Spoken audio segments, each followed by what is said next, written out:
Rams content. We post draft content during the draft season. So, and we post some NFL stuff all together. So pretty big there. And then the podcast, I have guests on all the time. I've had national guests, guys from Bleacher Report. You might know Matt Miller, Charles Davis of NFL Network. I had Dick Vermeil on, and I just had Roman Gabriel on. So, dope. All different types of guys there.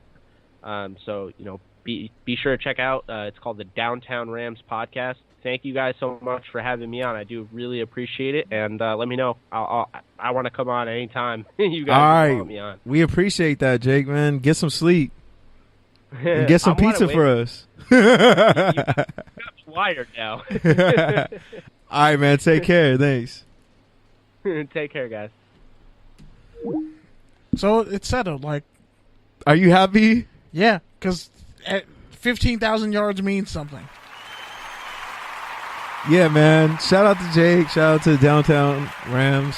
Shout out to the Golden State Warriors for beating the Cavs in overtime. Man, there's so much there. We didn't even get to ask him if Aaron Donald's ever going to get paid, but I mean, we've heard of that enough on mainstream radio. I got what I wanted. Yeah, you really are happy. Steven Jackson, like you're really, that's the only thing I was waiting for. Enthralled. Like you're really enthralled. Steven Jackson got a plug. Isaac Bruce got a plug. Like you're just serene. All-time leading rusher in franchise history, and no one talks about him. He plugged a bunch of Pac-12 players that have just been floating on the Rams roster that nobody even knew about. He plugged an Indiana linebacker, which is rare. I rarely hear that because their defense is terrible, but kudos to him. Hopefully he makes it. Yeah, man. So that was pretty good stuff there. So yeah, Rams fans, we do talk Rams here. So I want to hear in my DMs anymore about how we don't talk Rams. We talk Rams. We probably talk Rams more than any other team. Pete definitely talks Rams all the time.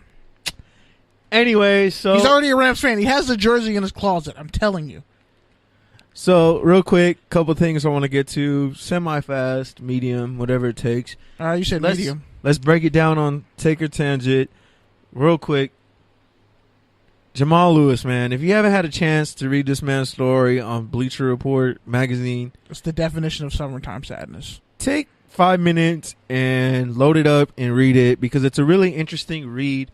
Basically about how Jamal Lewis may or may not probably definitely have CTE. Living with CTE, and I think Kenny said it earlier in the group chat.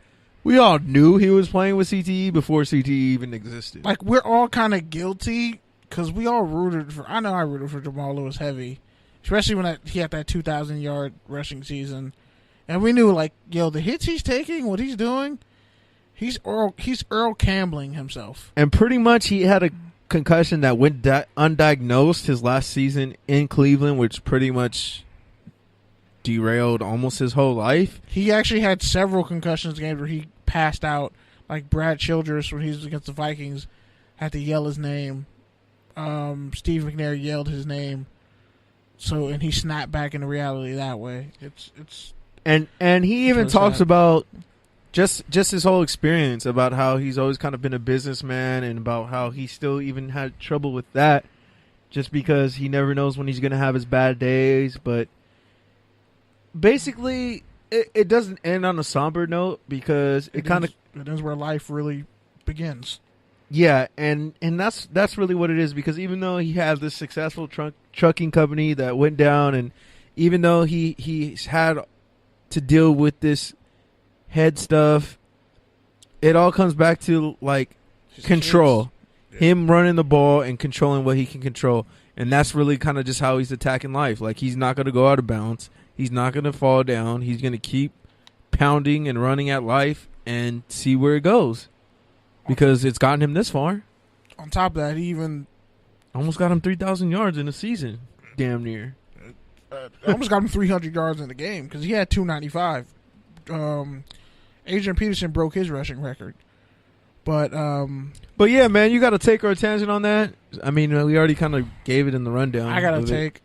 Yeah, like I said, we all kind of, if you really watched Jamal Lewis from Tennessee till, his most of the time with Baltimore. In fact, him and Ray Lewis were Pro Bowlers at the same time, all that good stuff. You kind of just knew, man, Jamal Lewis is going to be really jacked up after he retires. Head to toe. from the top of his head to the bottom of his feet. Like, probably worse than Jerome Bettis. And they both rushed for over 10,000 yards. Like, people just didn't, like, you don't realize, especially that era, how badly running backs got jacked up. Now it's like running backs, they're interchangeable. They're jacked up, but like there's more of a, okay, we need two guys instead of just giving this guy the ball 30 times a game. That's not the way the league works. That's just not sensible or smart anymore. But cats like him, you take Ronnie Brown, take Cadillac Williams, Ricky Williams, even Steven Jackson. Cats like that, they took brutal beatings, and they gave them out. I think the whole thing for me is it really kind of shows.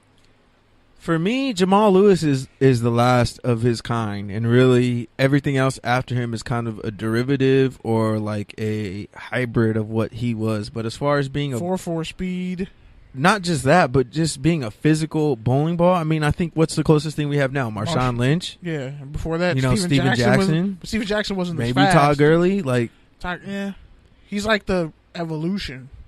Todd Gurley would be the evolution because he's a power back, but he also has speed and agility and can catch out of the backfield. Exactly. But as far as being a pure, I'm going to run it down your throat and just run you over. Like with one guy, it was Jamal Lewis. And there's not a lot of guys like that out there anymore. Priest Holmes was kind of like that. But he was small. He was a shifty runner. Shifty. He was like... And even then, concussions eventually took him. Same thing with Larry Johnson.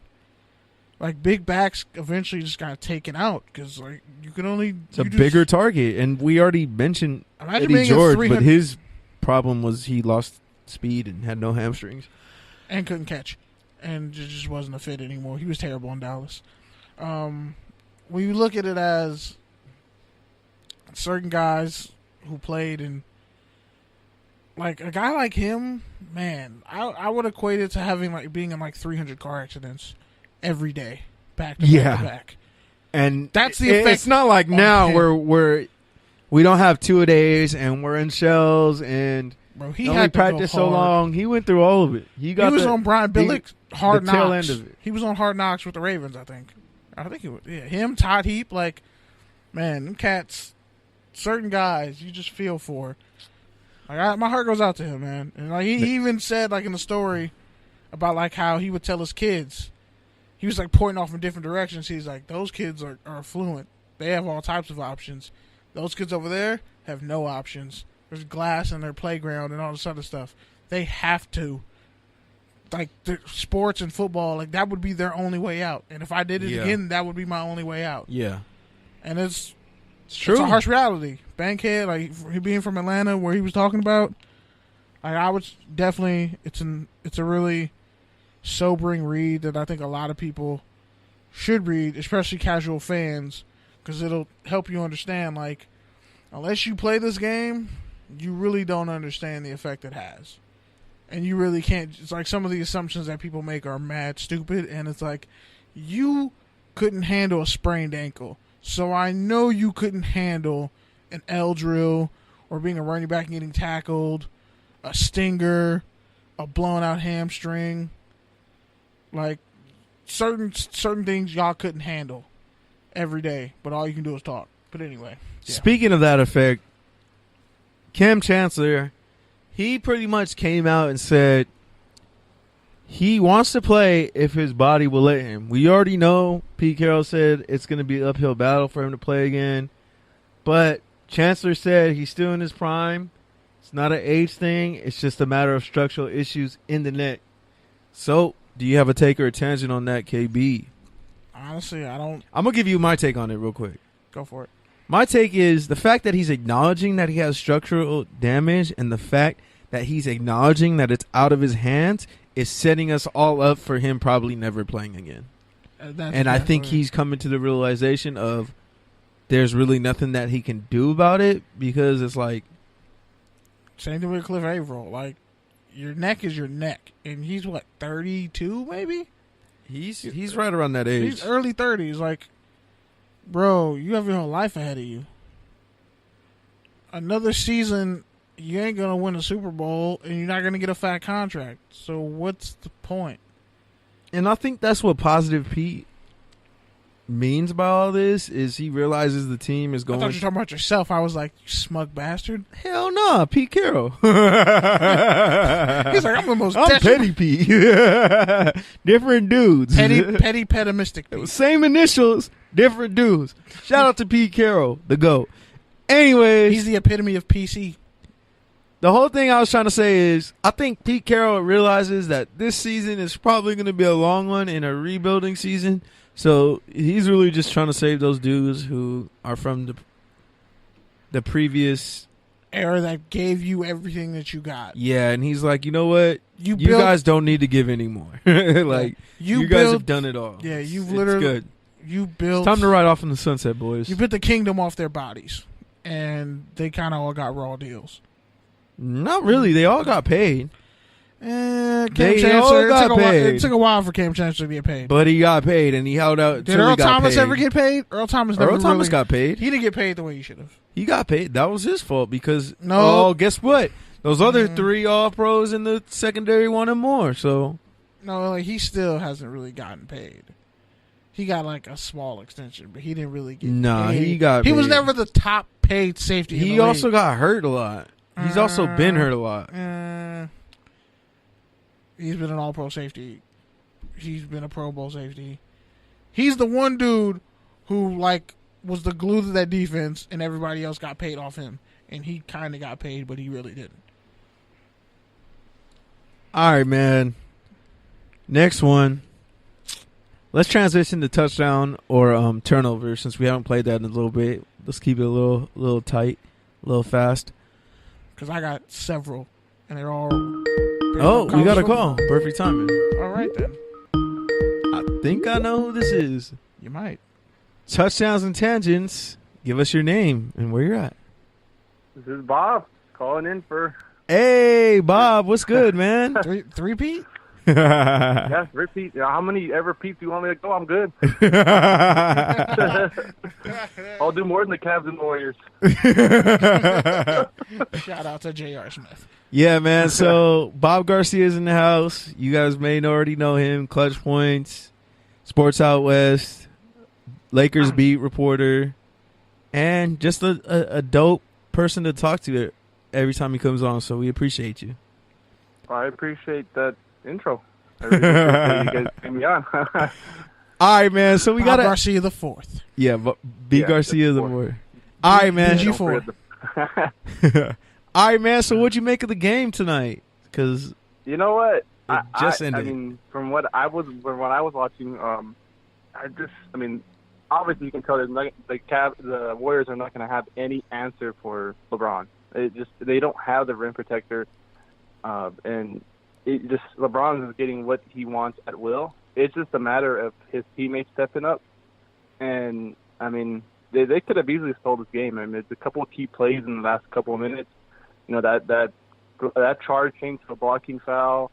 You have an 80% free throw shooter and George Hill missing the second one, and then JR with his big gap, I guess, best way to put it. And the final seconds, and I believe he mouthed to LeBron that he thought they were ahead. So, there's things that could have went the other way that could have changed the whole outcome of the game, and the Warriors could be sitting in a 0-1 hole in game 2. So, if you're the Cavs, is that a positive that you played with Golden State on their home court, or is it a negative as in you let one get away and you might not get that opportunity again? I think you take it. I don't think it's a negative. I mean, I know it's a loss, and it's one loss closer to being facing elimination. But I think it's the fact that they were able to come out of the gates, compete right away, and LeBron was able to do what he wanted at the rim. Hit some J's. He just seemed like he was in full control of what he wanted to do, and it's been like that the whole postseason. So it's not a surprise, and obviously his whole career he's just been this way. He has the ability to take over a game whenever he wants, and I think it's going to come down. I mean, it's already a lot on his shoulders, but I think he's just simply going to have to will this team because they just don't have enough talent. I mean, you could see how Jordan Clarkson wasn't ready for this stage. Yeah, with this flat ass shot.